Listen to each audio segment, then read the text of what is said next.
안녕하세요. 미라파트너스 박미라 김지안입니다. 반갑습니다. 오늘은 두 번째 시간 소원이를 위한 벤초법 공부하기. 다시 말씀드리지만 저희가 사실 이거를 모두 다 공부하고 여러분들에게 알려주는 자리는 아니에요. 같이 한번 체크해가면서 공부도 해가고 혹시 보시다가 저거 아닌 것 같은데?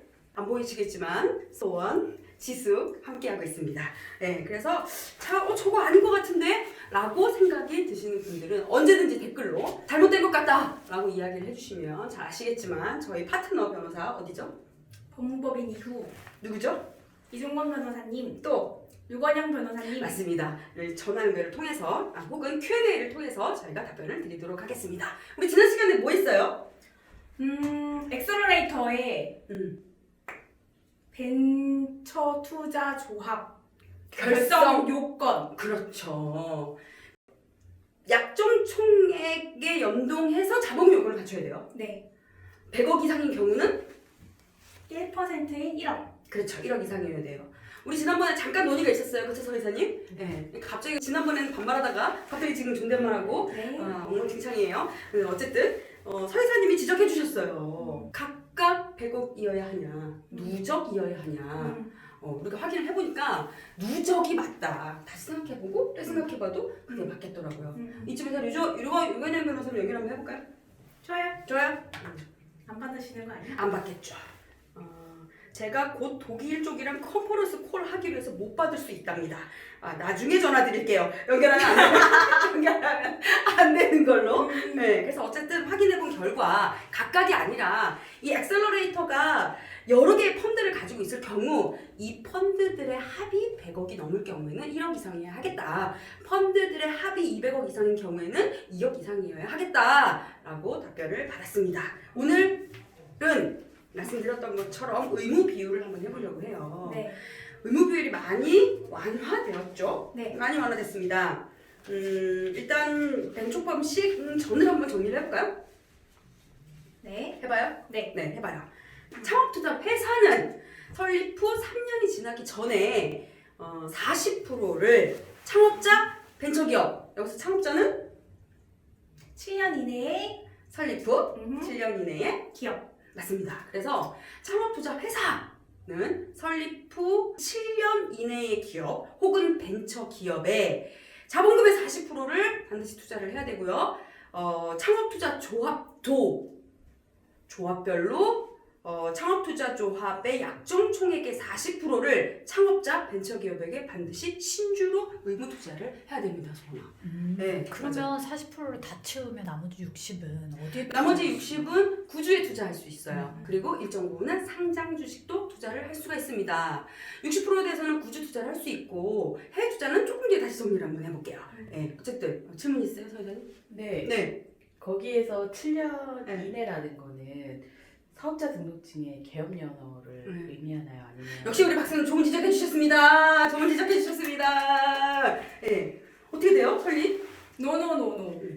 등기부 등본상에 제일 마지막 페이지에 설립일자가 나와요. 그 설립일자 기준이 맞아요.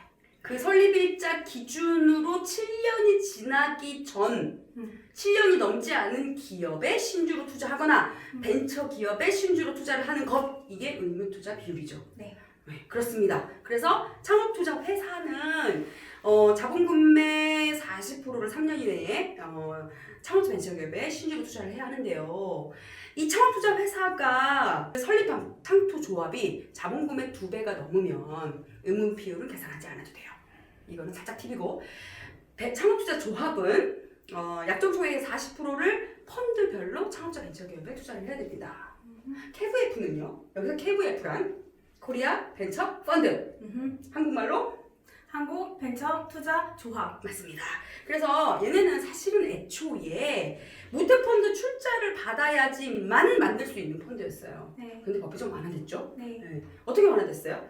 처음에는 세컨더리 펀드와 구주 인수를 하는 펀드와 M&A 펀드의 경우에는 모태펀드가 출자를 하지 않아도 한국벤처투자조합을 만들 수 있게 열어줬다가 또 열어줬죠? 구주 펀드, 세컨더리 펀드와 M&A 펀드가 아니라도 그 결성 요건을 갖춘 자가 모태 펀드에 출자 없이도 한국벤처투자조합을 만들 수 있게 해줬어요. 네. 맞죠? 맞아요. 단 모태 없이 세컨더리나 M&A 펀드가 아닌 펀드를 결성할 경우에는 그 의무투자 비율이나 이런 것들을 창업투자조합에 준해서 업무해라 라고 한국벤처투자조합 관리 규정에 그렇게 나와 있어요. 그래서 결론적으로 얘기하면 모태 출자 없이도 한국벤처투자조합을 만들 수 있는데 M&A 펀드와 세컨더리 펀드가 아닌 경우는 창투조합이랑 똑같이 운용을 해라 라고 얘기되어 있습니다. 네. 그러면 여기서 궁금한 게 생겨요. 그러면 KVF 그러니까 한국벤처투자를 결성하면 그래서 해외 투자 얘기 잠깐 하고 넘어가 볼까요? 좋아요. 네, 좋아요. 그러면 창업투자 회사의 해외 투자 요건은 어떻게 되냐? 어떻게 돼요? 그게요. 그게요. 먼저 의무 투자 비율을 달성을 못하는 경우. 아니야. 인정 투자한 만큼만 그치. 빙고. 펀드도 마찬가지죠. 의무 투자는 몇 프로예요? 40%. 어디에다가? 창업자 신주. 창업자 벤처기업 신주의 40%가 의무 투자 비율이에요. 그러면 맥스로 해외 투자도 40%까지만 할 수 있어요. 대신 얘 먼저 해야 돼. 의무 투자를 10% 하면 해외 투자 10%밖에 못 해. 의무 투자를 20% 하면 해외 투자 20% 할 수 있어. 의무 투자를 30% 하면 해외 투자 30% 할 수 있어. 못하다 알았어. 의무 투자 40%하면 40% 할 수 있어. 그런데 의무 투자 50% 해도 해외 투자는 40%밖에 못 한다. 이렇게 해외 투자는 40%로 정해져 있었어요. 그죠? 그래서 이런 궁금증이 생겨요. KVF 점점 어려워지나? 아니 지금 자막보다 말이 더 빠를 것 같아요. 그래요? 그러면 천천히 할게요. 그러면 자 여기까지 정리가 됐어요. 해투자 손 오케이? 자 그러면 모태 없는 한국벤처투자조합은 창업투자회사와 동일하게 운영하라고 했으니 한국벤처투자조합의 해외 투자도 40%밖에 안 될까요? 가 질문이에요. 그렇죠. 그럴 것 같죠? 그렇죠. 그럴 것 같은데 이 관리 규정을 보면 이렇게 돼 있어요. 이쪽에서 황유진 이사님 한번 연결해 볼까요? 황유진 이사님 너무 잘 알아요. 좋아요. 황유진 박사님 연결해 보도록 하겠습니다. 왜지? 관리감독 규정이 똑같이 하라고 돼 있는데 왜지? 똑같이 하라고 하는데 왜일까요? 황유진 이사님이 별명이 있으시다고.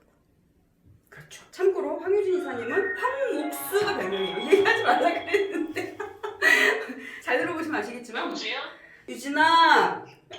네, 질문 있어서 전화드렸어요. 네. 준비하고 계셨어요? 아니요. 네, 목소리는 스위처럼 해주세요. 아니 우리가 모태 없는 한국벤처투자조합을 만들 때 M&A하고 세컨더리를 제외한 나머지 펀드들은 창업투자 회사와 동일하게 운용을 해야 되잖아요. 네. 그러면 해외 투자도 역시 40%를 준수해야 되나요? 이제 법을 쭉 따라가다 보면 해외 투자 부분이 빠져 있어서 네. 인적 투자 40% 하고 나서 해외 투자는 이제 60%까지 가능한 걸로 그렇게 해석이 됩니다. 실제로 그렇게 한 사례가 있나요? 저희는 없어요. 없어요. 네. 네, 잘하겠습니다. 인사 한번 해주시죠. 무슨 인사를? 안녕하세요. 저 스마일게이트 인베스트먼트 황유진 이사입니다. 이거 한번 해주셔야죠. 싫어요. 알겠습니다. 또 만나요. 안녕히 계세요. 네. 들으셨죠? 아 그렇네. 법을 보면 마치 창업투자조합이랑 똑같이 해라! 우리 모두 다 이렇게 알고 있는 거지. 잘 보면 뭐라고 되어 있냐면 창업지원법, 그러니까 의무투자 비율 40%와 상장사 투자 요 부분에 따라서 투자할 것 이렇게만 되어 있고 해외 투자에 대해서는 안 나와 있어요. 그래서 우리는 이렇게 해석해 볼 수 있어. 창업투자 조합을 가지고 해외 투자를 할 경우에는 의무투자 40%를 하고 40%만 할 수 있겠구나. 모태 없이 KVF를 만들 경우에는 60%도 가능하겠구나. 이런 생각이 들어요. 지금 스쳐 지나가는 거래처가 한 군데가 있는데. 아 그래요? 큰일 났어요? 아 큰일 난 건 아니에요. 오케이 알겠습니다. 네, 그래서 이렇게 정리가 될 것 같아요. 개인 투자죠? 개인 투자부터 해야 되나요? 정리가 아니라 네. 그동안 몰랐던 사실이 네. 더 많이 들어와가지고 맞아요. 이거 자체가 너무 공부인데요. 그러니까요. 그럼 벤처 촉진법은 계속 이어서 2탄으로 하는 걸로 할까요? 좋습니다. 그럼 개인 투자 조합과 신기술 투자 조합의 의무 비율까지만 하고 신기술 투자 조합의 의무 네. 비율이요? 네. 의무 비율이요?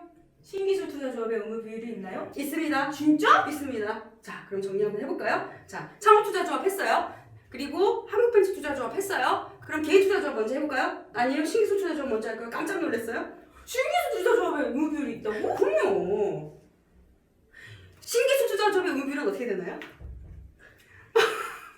박사님? 100%. 그렇지! 아! 신기술 투자조합은 여신 전문 금융업법에 따라서 신기술 사업자에게 투자를 해야 하고요. 신기술 사업자에 100% 투자를 해야 돼요. 그래. 있네. 있네. 의무일 있네. 100%. 100%다. 무조건 신기술 사업자에게만 투자를 해야 되잖아요. 100%네. 네, 그죠? 그렇습니다. 해외에 있는 신기술 사업 투자에 할 수 없다는 얘기예요. 아, 그게 또 궁금하신가요? 자, 해외 투자 말씀드릴까요? 벤처법이 아니네요, 오늘. 그죠? 해외 투자는 원래 여신전문금융업법에서 신기술 사업투자조합은 신기술 사업자에게만 투자를 해야 하는데 이 신기술 사업자가 무엇이냐라고 한다 그러면 기술신용보증기금법에 따른 신기술 사업자라고 되어 있어요. 그런데 그러다 보니까 국내 기업밖에 안 됐었지. 그런데 여전법이 개정되면서 좀 열어줬어요. 어떻게 열어줬냐? 기술신용보증기금법에 따른 신기술 투자조합 말고 이러한 업종을 영위하는 신기술 사업을 영위하는 중견기업 그리고 해외 투자까지 열어줬어요. 그래서 지금은 신기술 사업 금융업자의 범위가 기술신용보증기금법에 따른 신기술 사업자 그리고 중견기업 그리고 해외 투자까지 열어줬기 때문에 사실상 해외 투자도 신기술 사업자의 범위에 들어간다고 보고 신기술 사업 투자로 보고 있습니다. 그러면 네. 그 해외 투자의 비율이 정해져 있는 건 없고요. 정해져 있는 건 없어요. 그냥 신기술 투자조합은 신기술 사업자에게 투자해야 한다라는 겁니다. 개인 투자조합은 어때요? 개인 투자조합은 창업자, 벤처기업에 투자할 수 있죠. 단, 엑셀러레이터가 결성하는 개인 투자조합은 초기 창업자한테만. 초기 창업자랑 3년 이내에 설립하던 지 3년 이내에 기업. 맞습니다. 반드시 그렇게 해야 해요. 그리고 구주 투자 되나요? 노노. 3사의 기업에 투자 가능한가요? 네버. 그렇습니다. 그래서 우리가 지금 시간이 너무 많이 지났어요. 갑자기 집중했어요. 네. 네, 그래서 오늘 벤초법에 따른 의무 투자 비율을 공부를 한번 해보려고 했는데 벤초법 시행 이전인 펀드에 대해서 오늘 정리를 한번 해봤고요. 네. 다음 시간에는 이거 기억하셨다가 벤초법이 시행이 되면 이 의무 투자가 어떻게 바뀔 것인가 이것에 대해서 얘기를 해보도록 할게요. 알겠습니다. 그럼 안녕.